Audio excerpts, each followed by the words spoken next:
Hello, you guys. Hello, you guys. Hello, you guys. What's up? Hello, guys, and welcome back to the neighborhood. I am your neighbor and hopefully friend, Maya, and I am so excited because what a great week it's been. As you can tell, I have Album of the Year, Grammy award winning Debí tirar más fotos right here next to me on my record player console. I don't know if I've made this actually obvious to the neighborhood before, but I do in fact collect records, and I have this little stand here to show off a record every now and then. And yeah, today is Bad Bunny, Bad Bunny, Bad Bunny. It is Bad Bunny week, guys. The week before Valentine's Day, I already had a prophecy. Actually, no, I really hope it's not a prophecy. But I did make a joke a couple months ago about me getting pregnant around this time.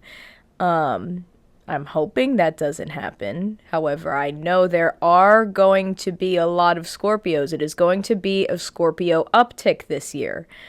I'm telling you now. Guys, real quick about the Grammys. First off, sorry. How are you guys? I just jumped right into this shit. How are y'all? Moment of silence. I know. Yeah. Yeah, this year is off to a rough start. I know everyone is talking about it, and I know everyone is feeling it. The news, it just never seems to be getting any better. It doesn't seem to be getting any better. However, the Grammys, I felt, was such a nice reprieve from all of that. Guys, what a spectacular, fantastic Grammys.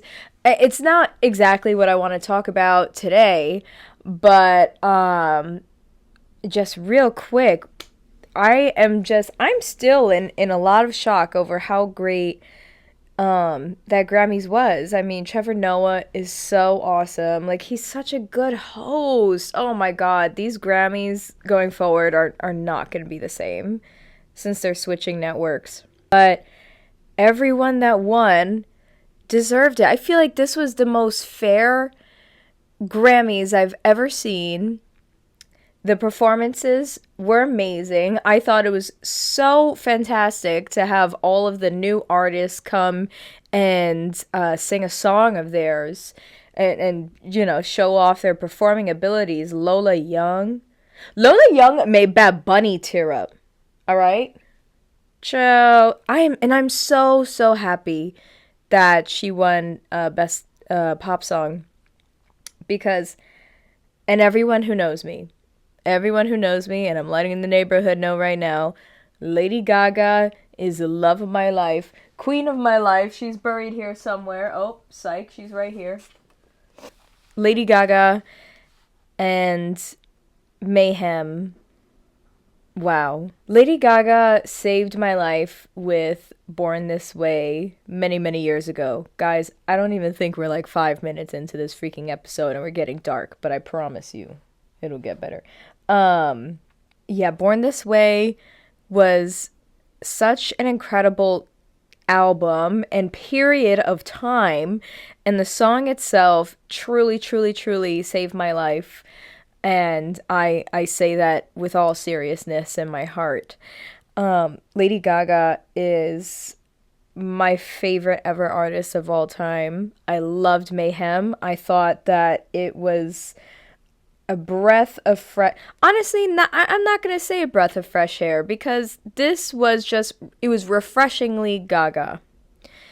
It wasn't anything new for her. However, it was a back to basics, back to Gaga album after Chromatica and Joanne, even though, and this is how you know I'm a fucking diehard, I love every single Gaga album. Chromatica is bottom of my list, but I do love Joanne.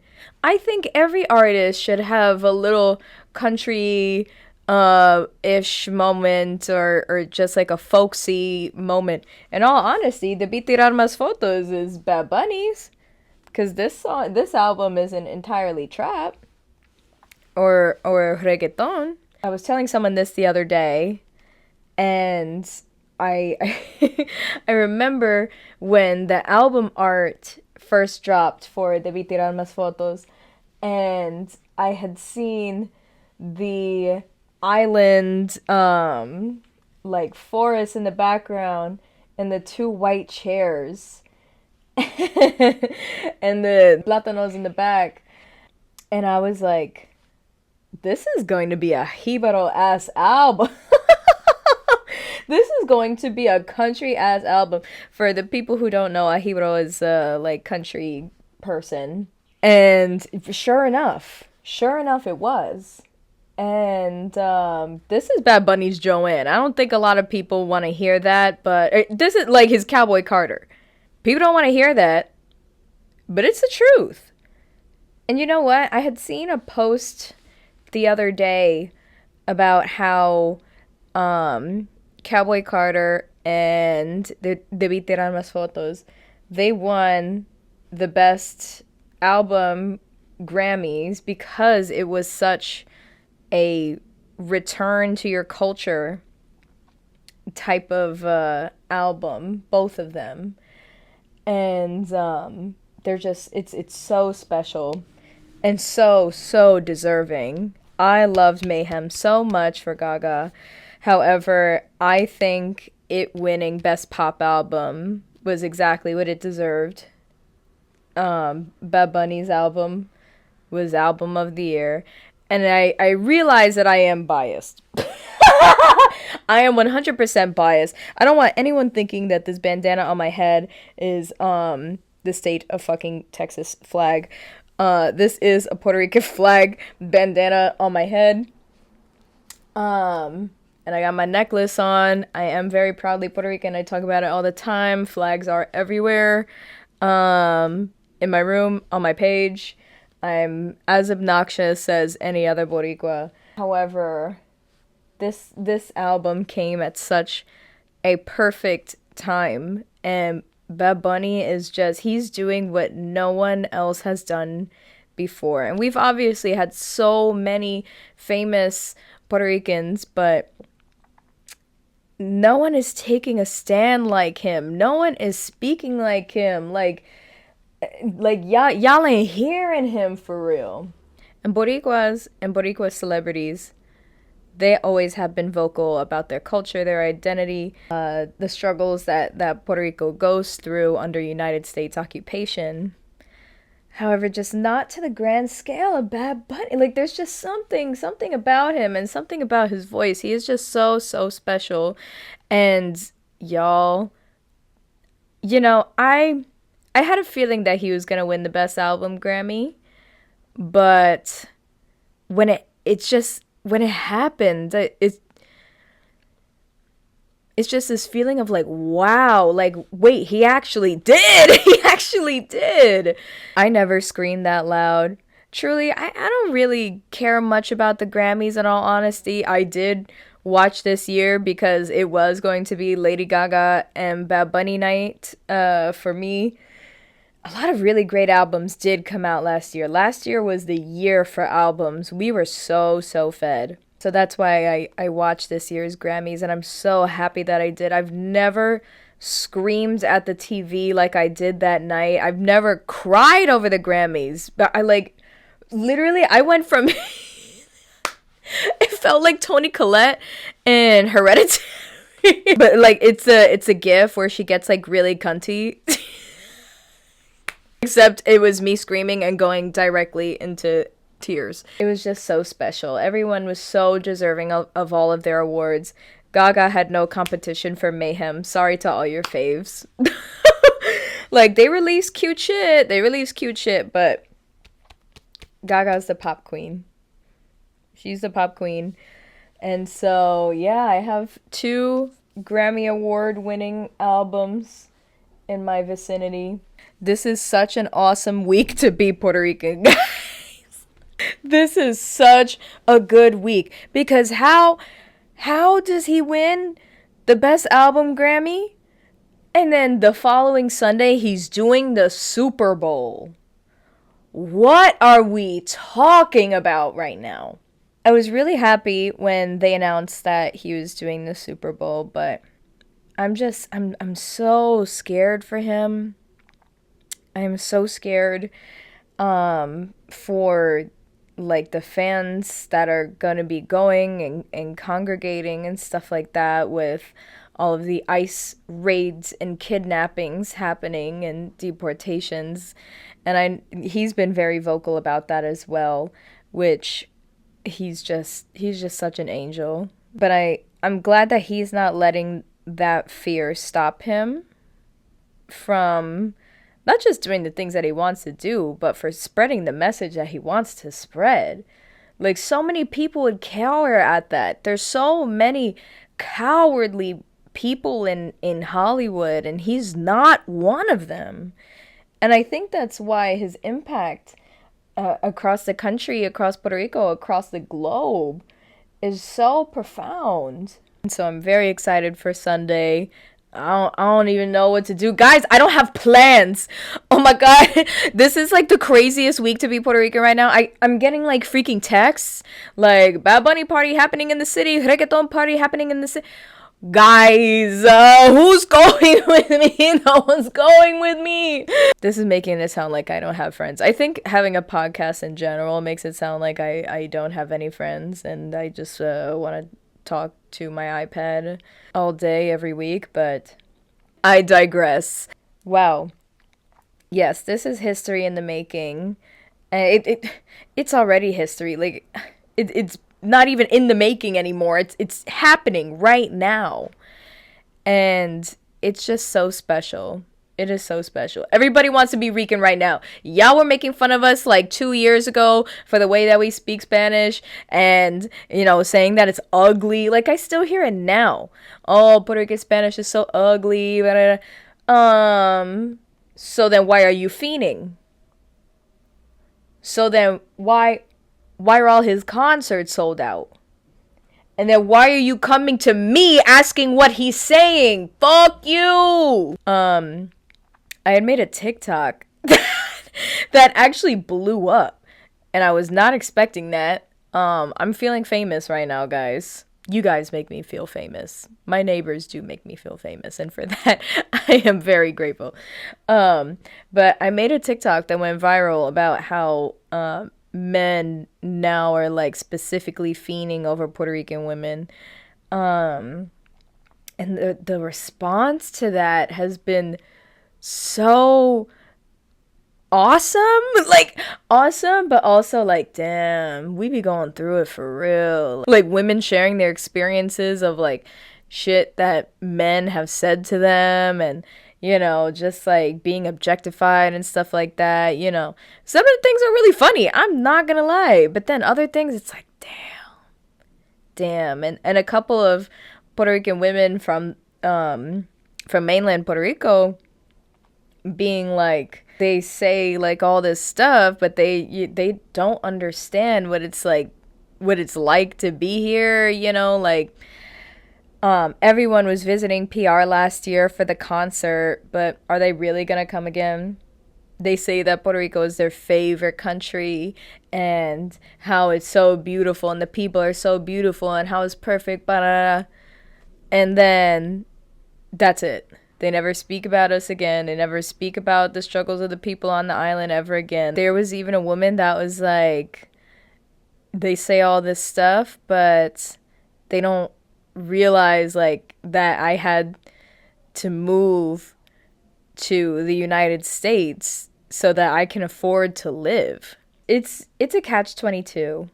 And with that, I will segue into something that I want to do in the neighborhood moving forward, because my first episode of the year, I had preached about the importance of reading and how I feel like it is so important, so imperative now to read, given the state of the world that we're in. And so what I would like to do moving forward is to introduce a book of the week.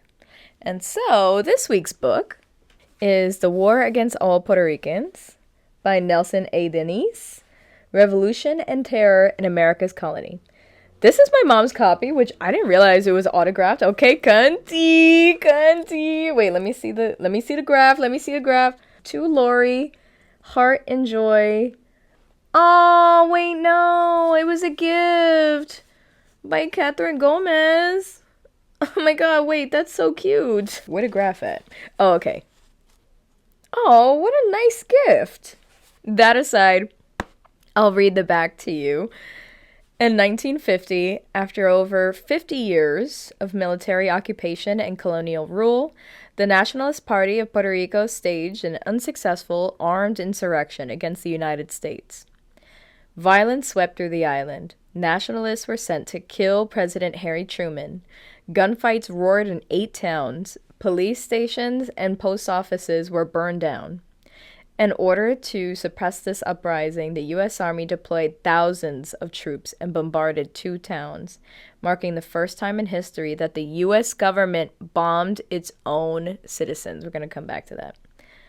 Through oral histories, personal interviews, eyewitness accounts, congressional testimony, and recently declassified FBI files, War Against All Puerto Ricans tells the story of a forgotten revolution and its context in Puerto Rico's history, from the U.S. invasion in 1898 to the modern-day struggle for self-determination. Denis provides an unflinching account of the gunfights, prison riots, political intrigue, FBI and CIA covert activity, and mass hysteria that accompanied this tumultuous period in Puerto Rican history. And now let me take a look at when this was written. This was written in 2015, so this is before Maria, by the way, which adds a whole other slew of terrible infractions by the United States against Puerto Rico. You cannot say that you love Puerto Rico and you love Puerto Ricans and then turn a blind eye towards our history.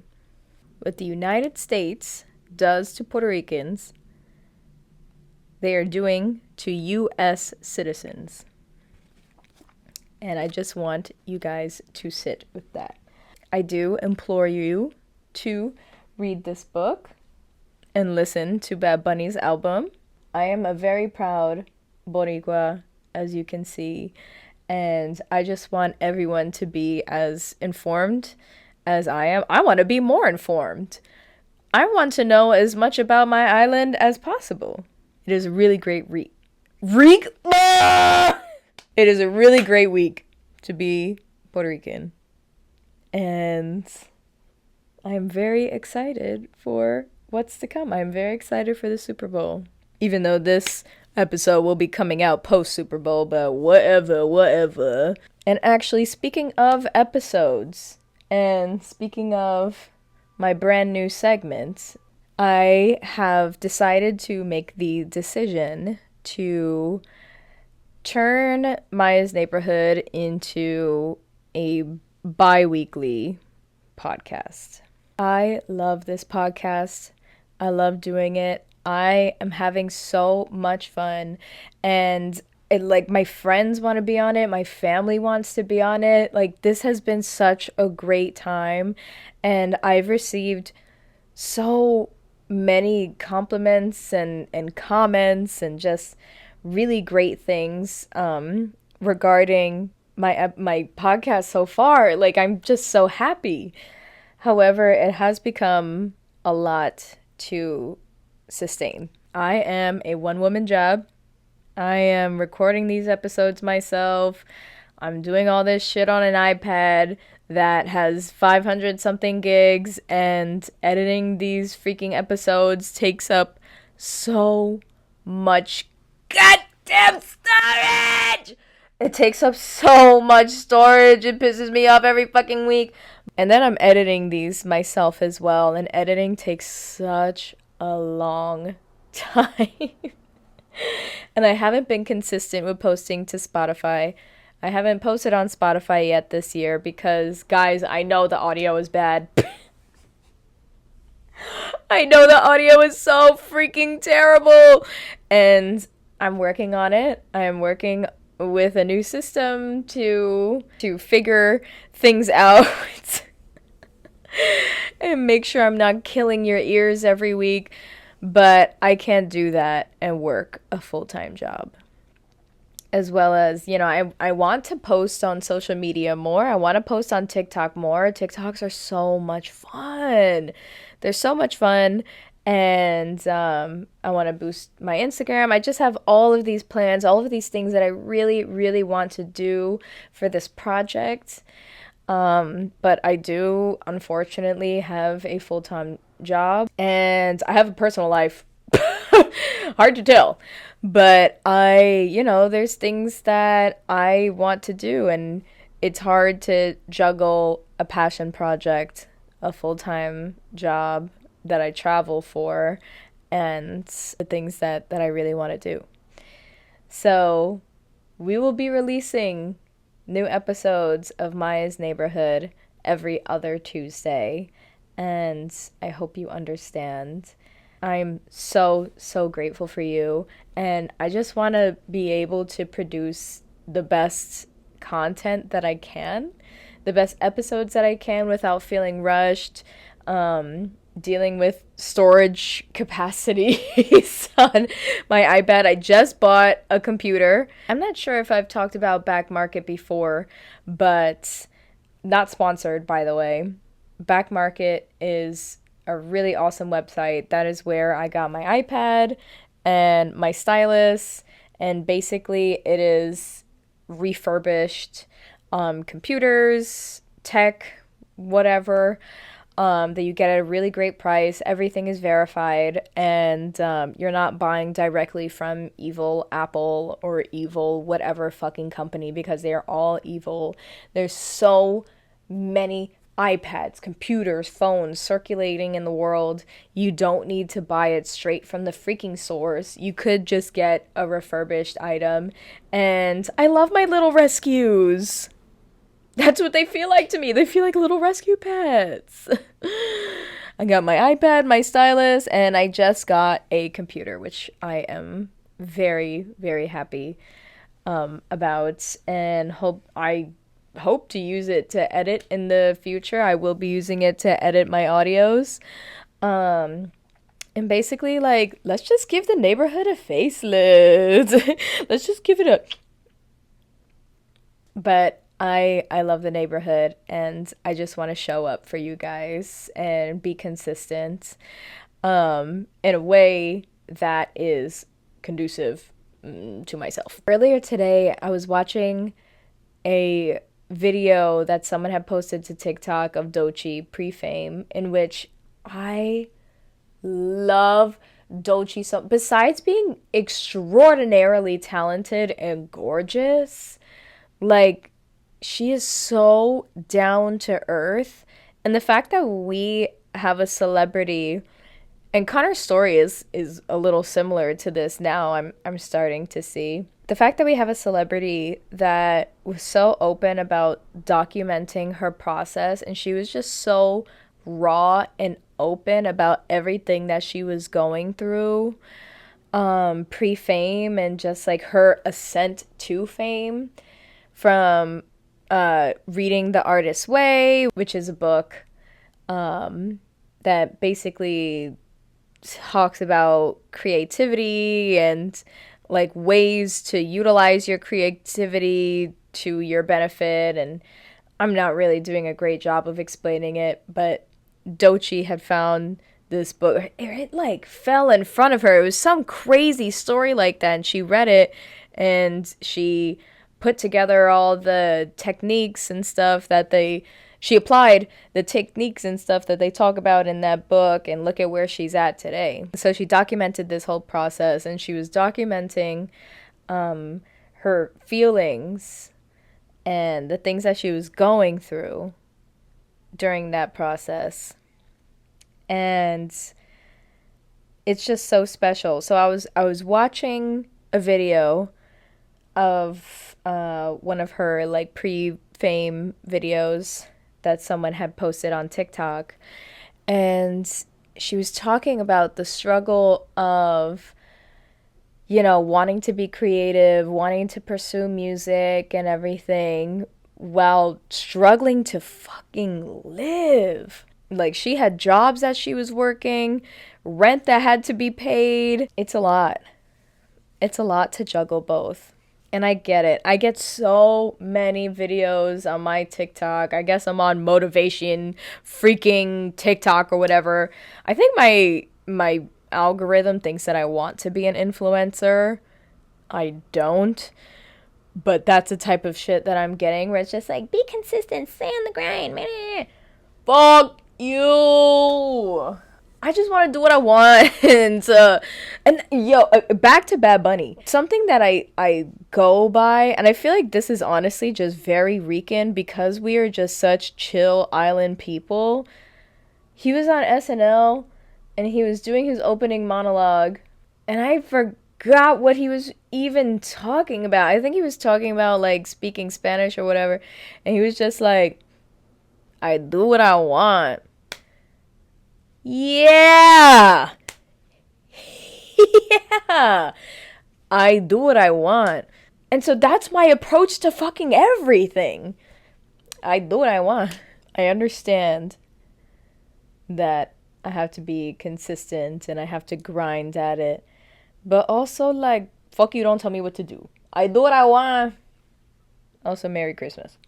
For audio listeners, whenever this eventually does go on Spotify, I'm drinking from a mug that says Merry Christmas. Wow, that was a strong start. We just went right into it. That is so awesome. Well, none of that had anything to do with what I wanted to talk about today.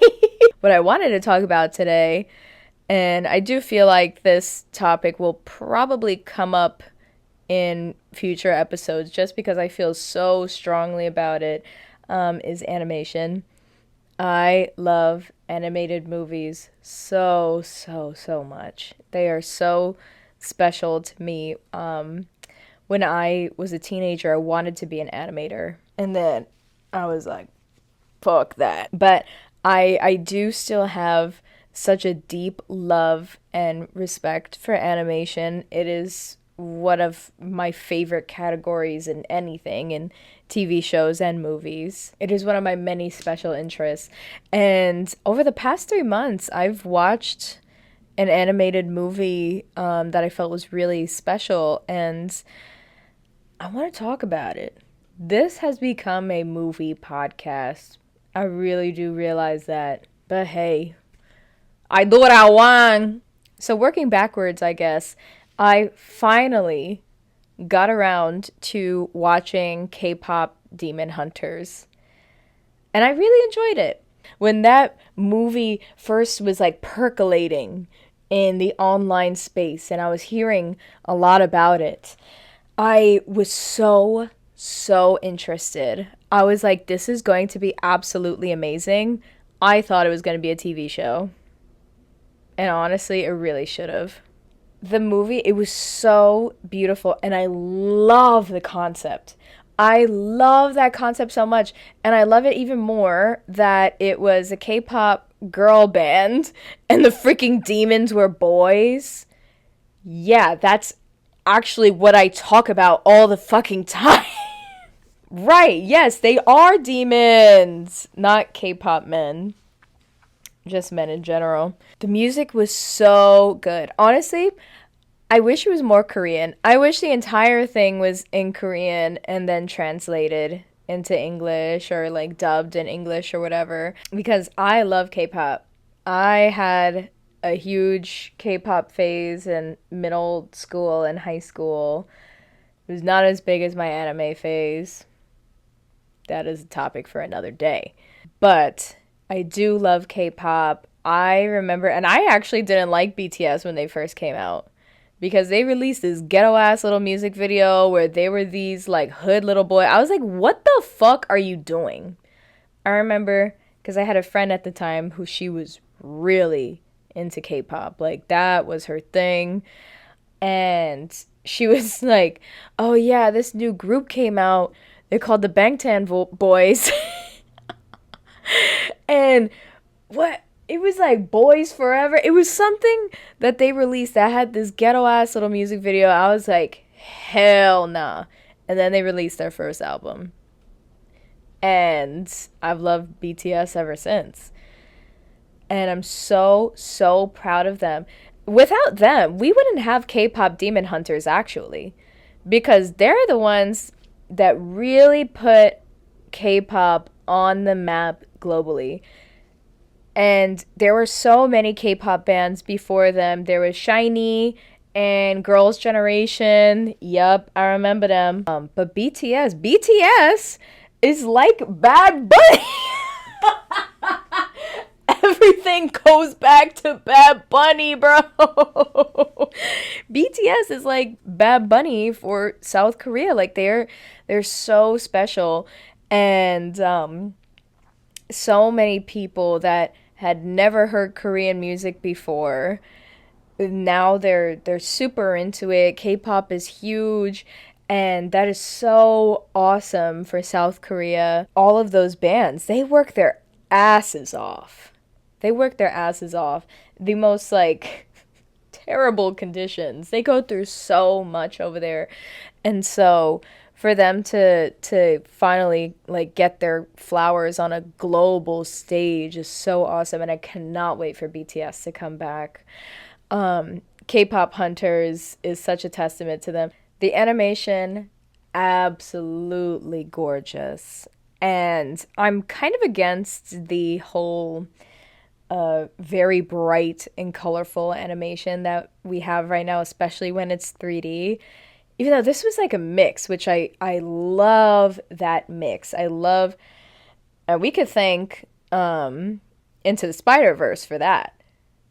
Spider-Man Into the Spider-Verse is such a special, incredible movie. It's one of my favorites of all time, actually. I think I have that listed on my letterbox as one of my top pinned movies. That might be a tangent for another time.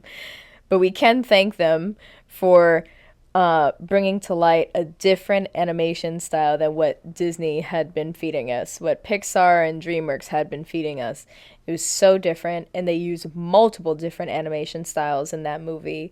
And because of that, we have so many incredible movies that have come out, like Puss in Boots: The Last Wish, which I believe I mentioned previously. Incredible movie. Low-key can't believe that DreamWorks made that. Even though I love DreamWorks. That wasn't shade. That wasn't shade, please. The Teenage Mutant Ninja Turtles movie that came out in 2023, I believe. That movie was amazing, and barely anyone talked about it. That movie was awesome. The animation was awesome. The story, the fact that they were voiced by actual teenagers, like that movie just melted my heart. Melted it entirely. And the story, everything about it was perfect. It was so awesome. And I took my little brother to go see that. And I think he was like 15, 16 at the time. Love that. And the animation style is so unique. There are even some parts that looked like it was stop motion.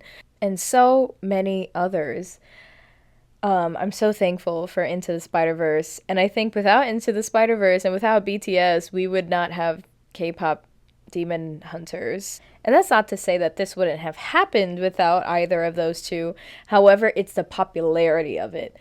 This movie blew up. This movie blew, and it was so crazy to me because I thought that I was like, me and a certain subset of people were gonna be the ones watching that movie, like the people that like anime, the people that like animation in general, people who like K-pop and really interesting stories like that. I thought that was gonna have a way more adult fan base, but kids really loved that movie. And I get it, it's the bright colors and it's female led and it's just so fun. But American kids getting introduced to music that is of their outside of their language. I think that is so, so awesome. I had seen, and I'm pretty sure a lot of other people have, this video of this little girl's birthday party, and this mom had Cinderella. All of these little girls, they were dressed as the K-pop Demon Hunters girls, and then sure enough, and this mom probably has fucking bread, because how does she get Cinderella? And all three, or at least like Rumi from K-pop Demon Hunters, she came in through the door, and those kids started booking it to her. Like, not a single soul gave a fuck about Cinderella after that. That is so funny to me. In a way, I feel bad for Disney, but I also really don't, because Disney relies so heavily on nostalgia. Nostalgia is their entire brand. And in all honesty, it has always been that way. The reason why movies like Cinderella, Snow White, even Beauty and the Beast, even though that came out so many years later, the reason why those movies took off and are so popular is because they're based on fairy tales. Fairy tales that have been told through years and years and years, from the Brothers Grimm, Hans Christian Andersen. And the whole appeal and allure of Disney was they were bringing stories, fairy tales, to life. And they came out during a time where the industry was not as saturated as it is today. Like, Disney was its own competition. There was no one else making animated films like they were, because yes, of course, we had Warner Brothers and Hanna-Barbera and stuff like that, but Disney dominated for so long, and everything was so new because no one had ever seen anything like this before. They were able to be experimental. They started off with Snow White, and then they had all of these new techniques where they were able to do, like, even Bambi. They had to study how a freaking deer walked in order to make it look lifelike. And then eventually we get into the later eras of The Little Mermaid, and being able to kind of digitally render things. And then eventually you get Pixar, and they were the first. They were the first to do anything like that.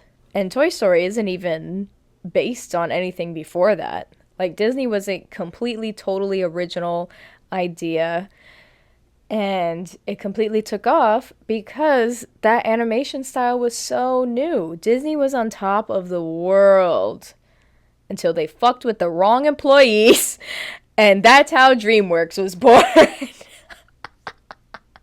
And DreamWorks was like, all right, fuck you, Shrek.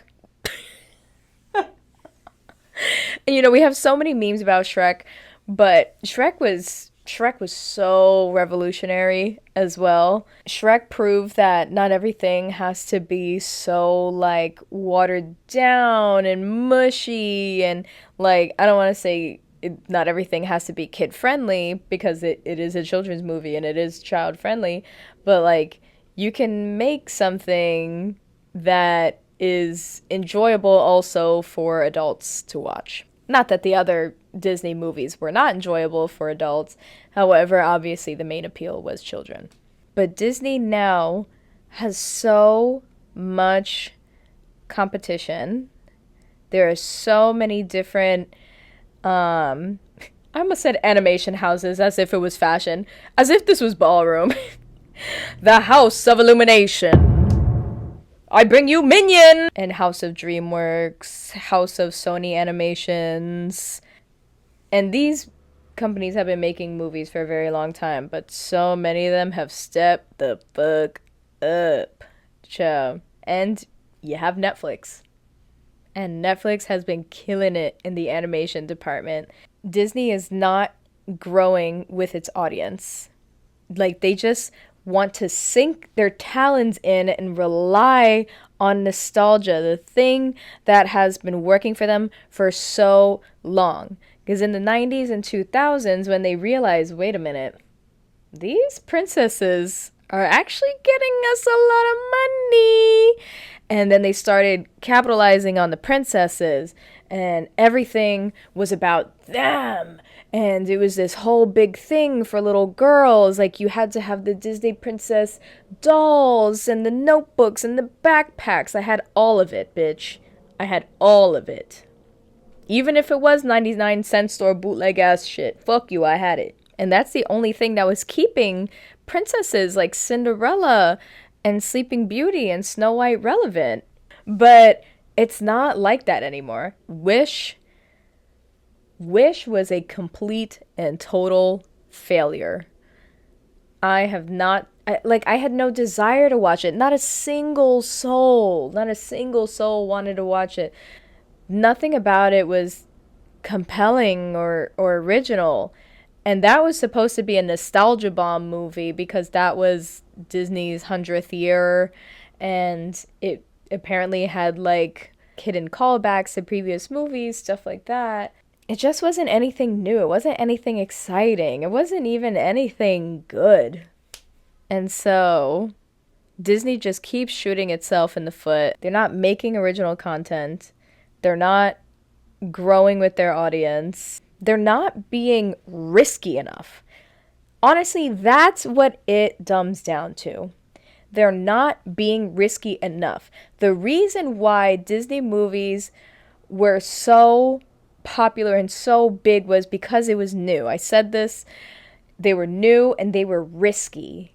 And even when Disney risked a movie and it flopped, it was still amazing. You know, it just wasn't what everyone liked. Like Treasure Planet. I love Treasure Planet. That I grew up watching it. For some reason, my grandma had it on VHS and I loved it. So it was either that or VeggieTales. Obviously, I'm flip-flopping between both because VeggieTales has that heat. I didn't even realize that VeggieTales was a religious thing until I got older. Even though I had all these books, I was like, God loves you. Treasure Planet was such a risky movie for them. They spent so much money on it, and it was so technologically advanced. But it wasn't a princess. It wasn't, honestly, I don't even know why that movie fucking flopped. That movie still holds up. It's awesome. And then, what a fantastic idea to turn Treasure Island into a space pirate odyssey, pretty much. That's awesome. It's incredible. Disney doesn't do stuff like that anymore. DreamWorks took a very big risk with Puss in Boots and The Last Wish. And that was the biggest risk that they've taken in a very long time.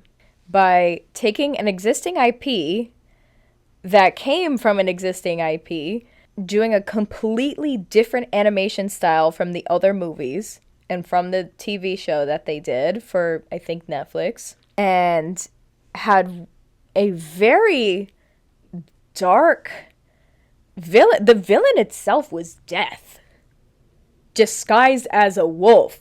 What? With a whistle that rivaled the one in Kill Bill. That shit was heat. I couldn't believe. I'm so glad that my ex-boyfriend dragged me to the theater to go watch it because he just kept seeing TikToks on it. He was like, "We should go," and I'm like, "Yeah, fuck it for the plot." Yeah, and I stayed for the actual goddamn plot of the movie.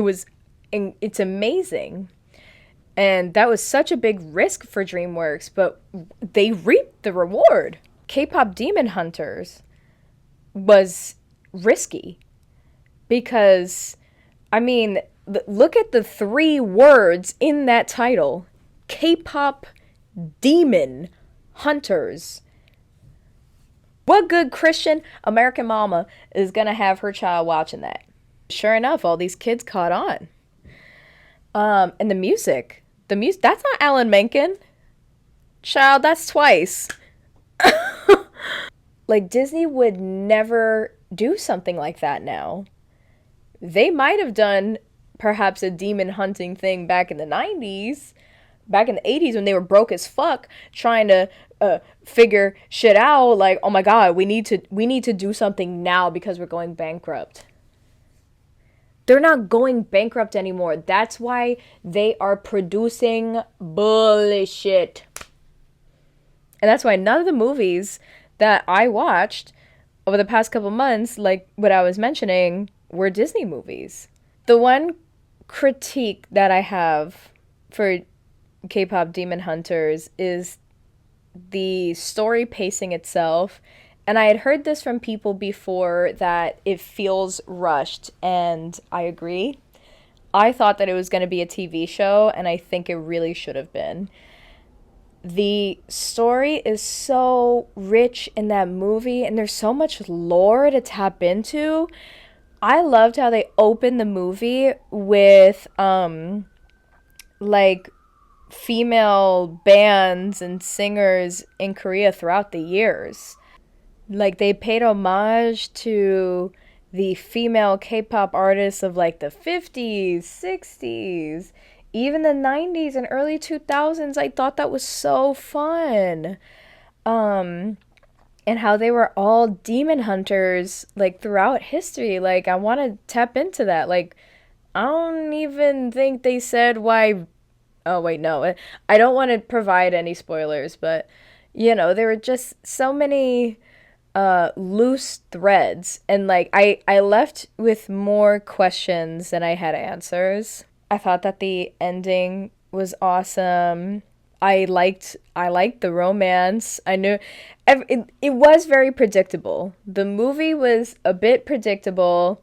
I think especially if you watch a lot of anime and animated movies in general. I think you could tell from the trailer how it's going to play out. But regardless, I do like the story.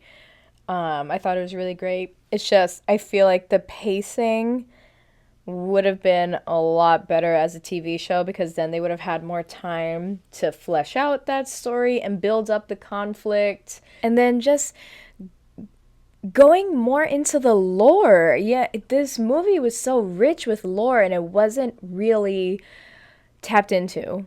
Why does it matter? Like, where did this all start? How did this start? How did her parents meet? How did Rumi's parents meet? Overall, I'm just very happy at the reception from this movie. I did not think that it was going to blow up in the way that it did, just because I am jaded and used to how these things usually go with original ideas. However, backtracking a bit, I feel like that doesn't really apply anymore. I don't know. I feel like we're becoming so much more receptive to new and original things, because for a while we were getting fed really shitty things, like I was saying with Disney. I think that's why K-pop Demon Hunters blew the F up in the way that it did. I'm sorry, y'all. I'm about to say it. I'm about to say something. I don't like that Golden song. I'm sorry. I don't like that little Golden song. Every other song in that movie was so good. The boy songs, they were tea. I would have been all over this shit in high school. Every other song from the girls was so good. I am happy that they won the Golden Globe for Best Original Song. However, I'm sorry, I don't want them to win the Oscar for it. And it is a good pop song on its own. However, in relation to the movie, I was very surprised that they played that song right off the bat. I thought that was going to be a song that like they sang like after they made up or something. Because when I first heard the song, I heard it outside of the context of the movie. And, me just using my deducing skills, played it right off the bat. And it was really surprising. I feel like it didn't do much to drive the story forward in terms of the movie, which is why I hope they don't win the Oscar for it. I think them winning the Golden Globe and the Grammy was completely appropriate for it. I'm very happy, going back a bit to the Grammys, that Sinners won Best Soundtrack, or Best Score, while Demon Hunters won Best Song. I felt like that was very appropriate. Very appropriate for the Golden Globes, very appropriate for the Grammys. The Oscars is a different story, but that's just my opinion. I am very proud of all of those amazing women behind the voices of these characters, and the women that are singing these powerful, beautiful K-pop songs. Love them down. Oh my gosh, I did not rate it on Letterboxd yet. Let's go ahead and do that. Now, Letterboxd, I feel I am very generous. Very generous, but also like discerning, and also I don't like doing half stars. I feel like that stresses me out more than anything. However, I don't think this movie is a 3, because I do think it is above average. But there is a part of me that feels like 4 might be too much, because there were parts of the movie that I felt were very corny and predictable. So this might have to be a 3.5 star moment for me. But I don't want anyone to think that I dislike the movie. I've been gushing about it, and I do really like it. I enjoy it. But I think it is a 3.5 for me. Oh, and Lexi, my titi, who was on a couple episodes ago, it looks like she gave it a 4. And she hearted it, and she says, gorgeous visuals, adorable storyline, literally like watching a K-drama but animated. And I love that. And I love Lexi. And the neighborhood loves you too, Lexi. Mwah. Ah, and it looks like someone that was in my drama club in college, Sydney, shout out. It looks like she said, I've been hearing a lot about how preteen media doesn't exist anymore. It doesn't. How there's a huge gap in media, and how we go from children's media straight to adult media. This was a perfect representation of a great movie directed towards that group, but also enjoyed by everyone. I thought this was cute, funny, and the music was great. And all I could think of was how 12-year-old me would eat this shit up, considering I did at 27. I really... shout out, Sydney! That is an awesome review. I should write reviews more. Now I'm feeling bad that I gave it a 3.5. No, that's my opinion. I do what I want. A movie that I should have done a review for, and I probably will at some point, is actually my next movie that I wanted to talk about, that I watched a couple weeks ago with my sister. I'm so happy that she agreed to watch it with me, and her husband as well, who had went to college for cartooning. And we all have a love and appreciation for movies, especially animated ones. But the next movie is Isle of Dogs. Isle of Dogs, I watched it now 3 weeks ago, and I still can't stop thinking about it. That movie was profound. And so Isle of Dogs was directed by Wes Anderson, and it is very Wes Anderson. And it is not a kid's movie. I need people to realize that right now. Now, this movie came out when I was in high school, and I was really obnoxious about it. And I was like, no, it looks really scary. It looks ugly. It's really ugly. I don't want to watch it. That's the point, ho. I'm actually really happy that I watched it as an adult and not when it first came out, because I know that I wouldn't understand it if I had watched it, like 10 years ago now, or 8 years ago. If I had watched it as a teenager, I would not have understood it, and I would have just said that it was ugly and weird and kept moving on with my life. This movie is especially important right now. And for those of you who don't know it, I'm going to go back onto Letterboxd actually and read you the description, because I realized that movie isn't as well known as it is in my circles. So, Isle of Dogs. Loyalty has a scent, and it smells like rebellion. In the future, an outbreak of canine flu leads the mayor of a Japanese city to banish all dogs to an island used as a garbage dump. The outcast must soon embark on an epic journey when a 12-year-old boy arrives on the island to find his beloved pet. This movie was just spectacular. I think I did give it 5 stars because it was such an important and like powerful movie. The message just transcended everything about it, and the animation, the stop motion was amazing. So the movie speaks a lot on prejudice and essentially racism in this digestible format of like cats versus dogs. So the mayor of this Japanese city is a cat person and finds like all dogs to be disgusting and evil and lesser than. And so there's this flu that was running rampant in dogs, and then there was this they were using this propaganda to make it seem like this flu was going to go and harm humans as well. And so, as the description says, they ship all these dogs off to an island, and it's over the course of a couple months. And these dogs, like, they don't get food to the island. They get like these rations, and it's all garbage. And they're basically like fighting each other, and they form groups against each other, and they're just starting these like colonies and lives, just accepting their fate that they're going to be stuck on this garbage island forever. And some of these dogs actually are sick with that flu, and so they're just left to die. Oh fuck.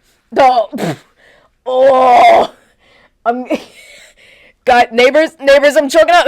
Neighbors, I'm choking up. There is mention of dog death.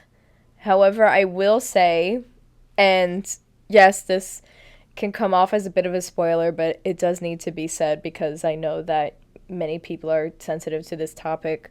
None of the dogs die. However, look that up before you watch it just to make sure. It's just my recollection. I don't remember. I don't recall dogs dying in that movie, just so you know. But there are dogs in peril and sick dogs. But it does have a happy ending, rest assured. I was little when Fantastic Mr. Fox came out, and I did not like it. I do want to watch it now as an adult. I'm very positive that I'm going to have a different view on it, and I'll probably like it now because I do like Wes Anderson, and I do love stop motion and original ideas, even though that's a Roald Dahl book. But I remember being so scared by it because Wes Anderson, his stop motion style is just, it's so jarring and just, I don't want to say it's not kid friendly, but that's kind of the point. Like, it's not supposed to be digestible for kids. Like, this is the art that he wants to do, and if you like it, you like it, right? And that's awesome. So it's very reminiscent of Fantastic Mr. Fox. It obviously has that Wes Anderson humor. Stacked cast. I'm talking freaking, oh shit. Damn, I gotta go back to Letterboxd. Yeah, I'm talking Bryan Cranston, who I love his voice. I need him to do every single audiobook and every... How about I do the script to Maya's Neighborhood and Bryan Cranston is actually the voice? Because I'm tired of hearing my voice. I would be so much happier editing these episodes if it was Bryan Cranston and not fucking me. You got Bill Murray, Jeff Goldblum. Love him. I love his voice more than anything. Greta Gerwig, which is crazy. I don't recall her ever like doing an acting role, and I really liked her job on this. I thought that was great. Ken Watanabe, Frances McDormand, Liev Schreiber, Scarlett Johansson, and Tilda Swinton. Child. And Yoko Ono plays a character named Yoko Ono. It's awesome. And I mean, Wes Anderson always has a stacked cast. But everyone just did such a fabulous job. voicing their respective characters. It was so special and so lifelike, which I think Fantastic Mr. Fox has that same kind of quality where it's a Wes Anderson film and they're saying the lines in the way that they would in a Wes Anderson film, but just animated. If that makes any sense. That probably is so fucking self-explanatory and so dumb to say, but I don't know how else to describe it. It was so natural that at times you got so sucked into these monologues that these dogs are giving, and you forget that you're watching an animated movie about dogs because everything about it was so real and the message was so real.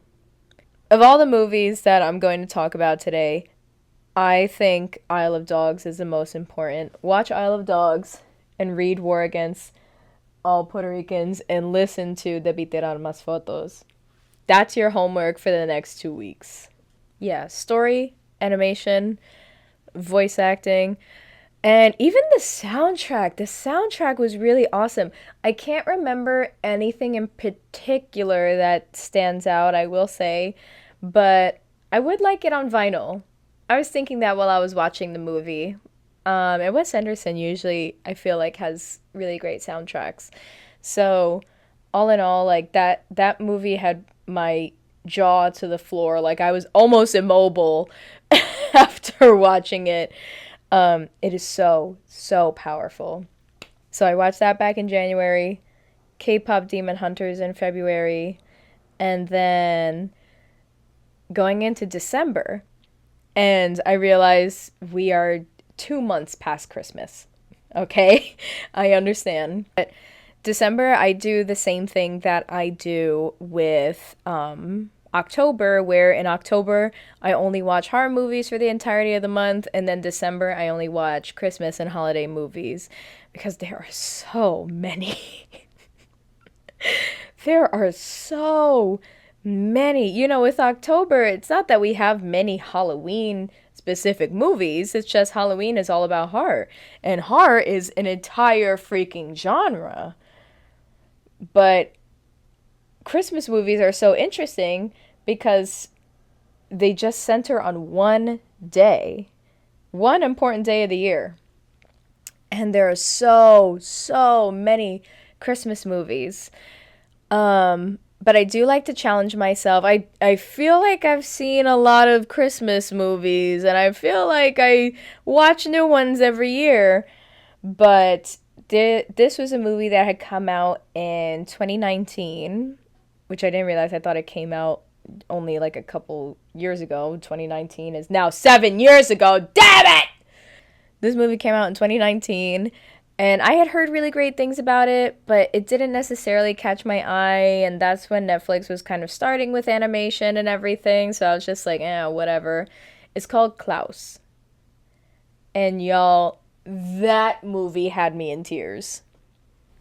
That movie is so special, and I will be watching it every Christmas. So let me tell you what Klaus is about. Let's go on trusty Letterboxd. This I did write a little, I think, review for. Welcome to the Jingle. A selfish postman and a reclusive toy maker form an unlikely friendship, delivering joy to a cold, dark town that desperately needs it. And this has crazy Letterboxd ratings. Like, it is mostly 4s and 5s, which is, if you use Letterboxd, that's extremely hard to get. I feel like most movies end up in like 3 territory or kind of going around the board. K-pop Demon Hunters was overwhelmingly 4, which is amazing. And let's see what Isle of Dogs was. Yeah, Isle of Dogs overwhelmingly 4 and 5. And then same with Klaus. Directed by Sergio Pablos. And it is based on a book, which I had no idea, and now I am going to buy it because I need my kids to watch and read this. And this also had a stacked cast: Jason Schwartzman, J.K. Simmons, Rashida Jones, Joan Cusack, who I love, my absolute freaking queen. The description doesn't really do the movie justice, and I think that's why not many people know about it, and that's probably why I was just kind of like, whatever. When I had first seen it circulating around Netflix around the holiday season, but I'm so happy that I actually was just like, you know what? Screw it. I'm just gonna watch it. I think I had seen maybe like a clip or something on Netflix and some people gushing about it, so I was like, yeah, whatever, let's just do it. The movie starts off very similar to Emperor's New Groove, which I loved. The postman character he's a young, like, nepo baby postman. His dad is like the head of this postal service, and he thinks that he's just gonna coast away like on his dad's money and be a postman or whatever and just not really care about the job. And his dad was like, fuck you, get your ass up and work, bitch. And he sends him to this, but pretty much like the North Pole, or like they don't say outright that it's the North Pole, which is something that I really appreciate about this movie, is that they don't capitalize on Christmas in the way that so many Santa movies do. Like, Santa is just like, oh, we gotta name drop the North Pole. We have to name drop every reindeer. We Santa, Mrs. Claus, and the elves and stuff like that. It was none of that. And so he sends his son off to this like extremely immensely snowy, dreary place that is so terrible, and the area is divided up between these two warring families that hate each other. It's very like Romeo and Juliet, and these families, like, they get into fights with each other all the time. The village is just overrun by anger, and it's just like dreary and dark and miserable. And so he has to deliver like 1,000 or so letters, and there's just like no one on this island, and it's so detached from like the rest of the world. And so basically it's just an impossible task. And then, long story short, I forget how Klaus gets involved, but yeah, he's this older man whose name is Klaus. He is a toy maker who makes everything out of wood. And somehow Klaus and this mailman meet, and he drops a letter from a little boy in the town, and Klaus makes him a toy. And then it catches on that, like, if you give the mailman a letter to Klaus and he delivers it, then Klaus is going to give them a toy. And so Christmas doesn't get introduced until way later, when they decide to just do it on one day. But because of this man's good deeds, like, he's bringing this country together. And him and this postman are bringing this country together, because now all these kids are like playing with each other with their toys, and because the kids are getting along, then the parents are getting along, and everything is just like kumbaya, you know? There is a love story between the mailman and a woman in the village who she had big dreams of being a teacher, but none of these people send their kids to school, and so she's just like, all right, whatever, so I'm just gonna be like a butcher and stuff. And these kids don't know how to write, but they want to write letters to Santa. Now the kids, like, they need a teacher, and so they start going to her, and she teaches them how to read and write so they can write letters to Santa.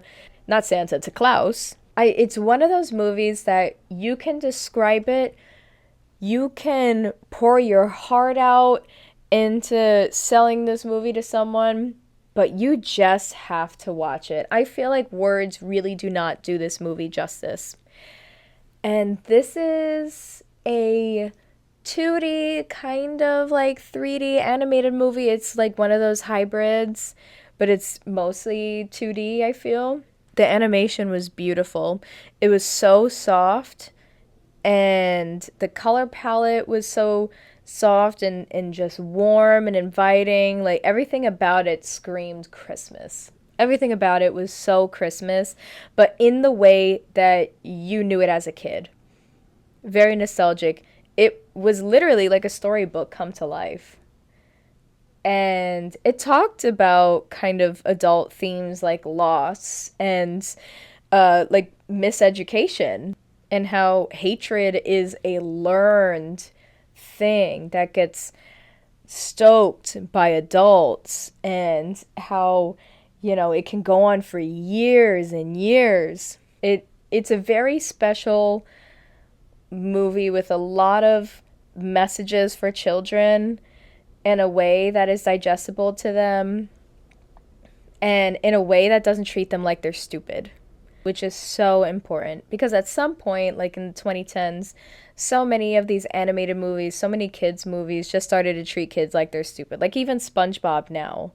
SpongeBob now versus back then, the jokes in SpongeBob from when I was growing up, they were so funny and abstract, and it didn't treat you like you were stupid and pointed out the irony of things. Meanwhile, now it's like poopy butt fart. It's SpongeBob big guy, pants okay. That's not the Bob I know. That is not my Bob. That is not my Sponge Robert. And then also, it's one of those Christmas movies that doesn't make a big deal out of Santa. Doesn't make it like this make or break. He's a fantastical guy that'll give you exactly what you want. Like, he was just a man. He was just a man that loved kids and wanted to see them happy and made them toys when they were acting good and when they deserved it. Shit! Yo, between dogs and the goodwill of mankind, like, what? I'm tearing the fuck. And this is the importance of animated movies. The voice acting and the animation combined elicit a feeling that you just can't get from a live action movie. And it is something that transcends childhood. Oh my god, guys, what the fuck? I didn't realize that they were doing a new Animal Farm and it looks terrible. Oh my god. Like, I had seen kind of like jokes about it and I was like, guys, no, this is not real. I think, is it coming out this year? It is a 3D animated Animal Farm that makes a joke of the book. And that is extremely concerning because I said this a couple episodes ago, like, we are living in Animal Farm right now, and the message of that book is so important right now. Okay, directed by Andy Serkis, who, surprisingly enough, did Rise of the Planet of the Apes, and Lord of the Rings, A Hunt of Gollum. Oh, 2027. Fellowship. Yeah, it did. Fellowship of the Ring, Dawn of the Planet of the Apes, The Batman. He's doing all of that. Meanwhile, he made this joke of an Animal Farm movie. An Adventure? The Imaginarium Studios? Cinesite? Oh, this is something ghetto for real. Alright, so it's releasing to audiences May 1st. And Seth Rogen is in it. And Laverne Cox, Kieran Culkin, Iman Vellani, who is Kamala Khan, Miss Marvel, Gaten Matarazzo, sorry. Jim Parsons, Woody Harrelson. Like, I'm so disappointed in all these people, actually, because this trailer, it's a 3D animated Animal Farm, but very Seth Rogen-like, very immature, like, jokes, and it's so silly. It makes a, like, comedic kind of mockery of the book. Like, it's mocking the book. That's crazy. But yeah, I'm very happy with the movies that I have watched over the past few months, and I want to challenge myself to watch even more lesser known animated movies. And I want everyone else to challenge themselves as well. Mostly because of Disney, animated movies have this misconception of only being for kids. You know, whenever I tell my mom about an animated movie that I watched recently that I feel like completely changed my life, that it was incredible, like she always laughs me off, and people usually laugh me off.